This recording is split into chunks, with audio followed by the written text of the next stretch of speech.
Imagine un roi qui naît sur le trône et meurt 5 jours plus tard. 5 jours, c'est tout ce qu'aura duré le règne le plus court de l'histoire de France.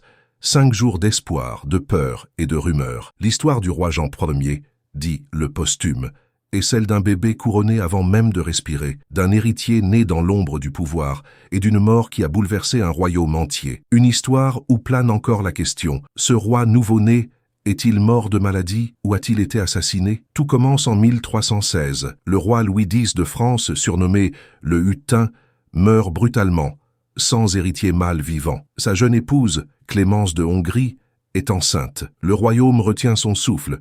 Si elle accouche d'un garçon, la lignée des Capétiens directs pourra continuer. Mais si c'est une fille, c'est le chaos assuré. Pendant plusieurs mois, la France entière attend. Les grands du royaume se partagent déjà le pouvoir, les ambitions s'éveillent, et dans les couloirs du palais, un nom revient sans cesse, Philippe de Poitiers, frère du roi défunt. Il est nommé régent en attendant la naissance de l'enfant royal. Mais derrière son visage calme, se cache un homme intelligent, rusé, qui sait qu'en un instant, sa destinée peut basculer. Si l'enfant à naître est une fille, il sera roi. Si c'est un garçon, il restera dans l'ombre. Le 15 novembre 1316, Clémence de Hongrie met au monde un garçon. La nouvelle retentit comme un coup de tonnerre. Un garçon. Le royaume exulte. Les cloches sonnent dans tout Paris. Le nourrisson est aussitôt proclamé roi, sous le nom de Jean Ier, dit le posthume, car il est né après la mort de son père. À peine né, il porte déjà la lourde couronne de France. Dans la grande salle du palais, le régent Philippe s'incline devant le berceau royal, mais derrière son regard un éclat froid, car tant que l'enfant vit,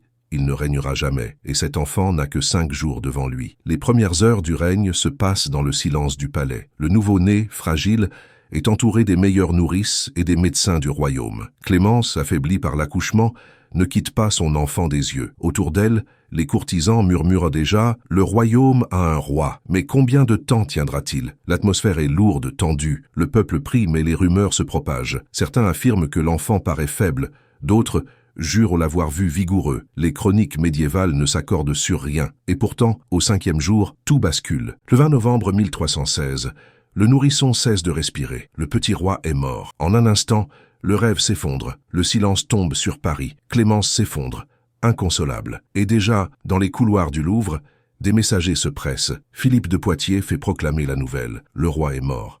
Vive le roi. Quelques semaines plus tard, il s'empare du trône sous le nom de Philippe V. Le passage du pouvoir est aussi rapide que suspect. Et très vite, les murmures deviennent accusations. Le bébé a été empoisonné, chuchotent les dames de cour. Étouffé dans son berceau, jurent certains serviteurs. Une aiguille aurait été enfoncée dans sa tête, écrira plus tard une chronique. Le doute s'installe indélébile. Qui aurait eu intérêt à la mort du petit Jean? Tous les regards se tournent vers Philippe. En tant que régent, il avait le plus à perdre si l'enfant survivait. Dès que Jean a expiré, il a pris le trône sans attendre le deuil. Trop rapide, trop net. Pour certains, c'est la preuve d'une manœuvre. Pour d'autres, une coïncidence malheureuse. Mais dans la France du XIVe siècle, le poison est une arme redoutée, invisible, silencieuse. On l'utilise pour régler les affaires d'État sans guerre ni scandale. Et ce bébé, seul obstacle entre Philippe et la couronne, meurt sans témoin. Tout le royaume se pose la même question. La mort du petit roi est-elle naturelle ou provoquée? Les théories se multiplient.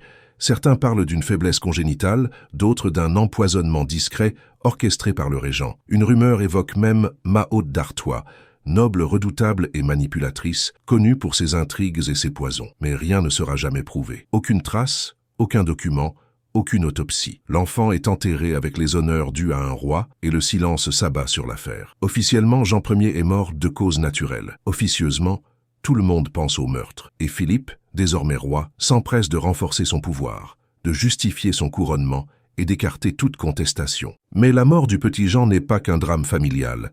C'est un tournant politique. En disparaissant, le bébé roi provoque une crise de succession inédite. Pour la première fois, la France doit statuer sur une question brûlante. Une femme peut-elle régner? La seule héritière directe, Jeanne, la fille de Louis X, est encore en vie. Mais Philippe écarte sa nièce en invoquant une coutume ancienne, la loi salique. Selon elle, les femmes ne peuvent hériter du trône de France. Cette règle, jusque-là floue, devient dès lors une loi d'airain. Grâce à elle, Philippe sécurise sa couronne et fonde un précédent qui marquera des siècles de monarchie. Le destin tragique de Jean Ier aura donc permis à son oncle d'imposer la règle qui exclura toutes les femmes du pouvoir royal. Pourtant, Les années passent et le mystère reste entier. Dans les tavernes, les chroniques, les poèmes, on murmure encore « Le petit roi a-t-il vraiment été tué ?» Certains vont plus loin. Et s'il n'était pas mort? Une rumeur incroyable apparaît au XIVe siècle.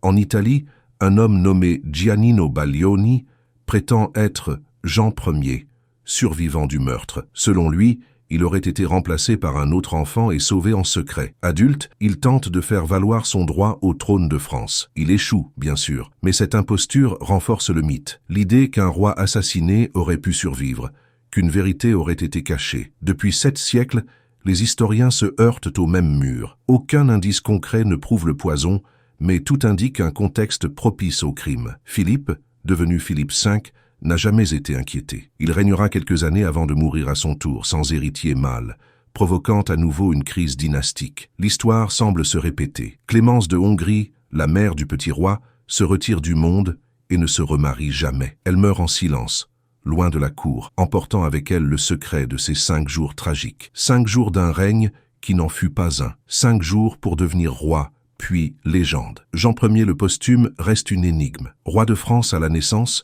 mort avant d'avoir ouvert les yeux sur le monde, il incarne la fragilité absolue du pouvoir. Sa disparition a façonné l'histoire de France, inspiré des romans, alimenté les théories. Étouffé, empoisonné, remplacé, personne ne le saura jamais. Mais dans le silence du tombeau des rois à Saint-Denis, quelque part sous les voûtes froides, repose celui qu'on appelait le roi de 5 jours, le seul souverain dont le règne, plus bref qu'un souffle, aura marqué à jamais la mémoire d'un peuple. Et toi, que crois-tu? Mort naturelle ou crime royal?